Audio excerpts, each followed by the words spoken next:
পয়লা বৈশাখ মানেই প্রত্যেক বাঙালিদের ঘরে ঘরে বিভিন্ন ধরনের খাবারের ব্যবস্থা থাকে, আর তার মধ্যে ম্যাক্সিমাম বাঙালির ঘরেই বছরের নতুন দিনটাকে সেলিব্রেট করার জন্য ননভেজ আইটেম কিন্তু বানানো হয়েই থাকে।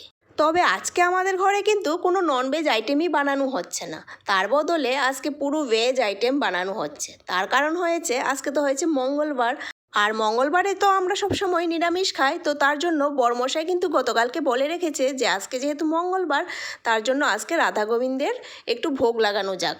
তো তার জন্য কিন্তু সকাল থেকেই তড়িঘড়ি করে সমস্ত রান্নাবান্না করা হচ্ছে ভগবানের উদ্দেশ্যে ভোগ লাগানোর জন্য।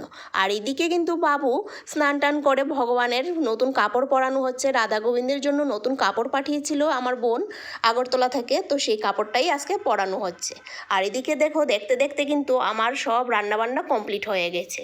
আর আজকে ভোগের জন্য বানিয়েছি বাঁধাকপি, পনির, চানা ডাল, কচু শাক, পালং শাক, টমেটো আমের চাটনি, 5 রকমের ভাজি আর পায়েস। তো রান্নাবান্না কমপ্লিট করতে করতে বাবু এদিকে রাধা গোবিন্দকে নতুন কাপড় পরিয়ে সাজিয়ে গুছিয়ে রেডি করে ফেললো। তারপর সময় মতো ভোগও নিবেদন করা হয়ে গেছে। তো চলো, আজকের মিনি ব্লগটা এই পর্যন্তই। আর বিদায় নেওয়ার আগে তোমাদের সবাইকে জানাই নতুন বছরের অনেক অনেক অনেক শুভেচ্ছা।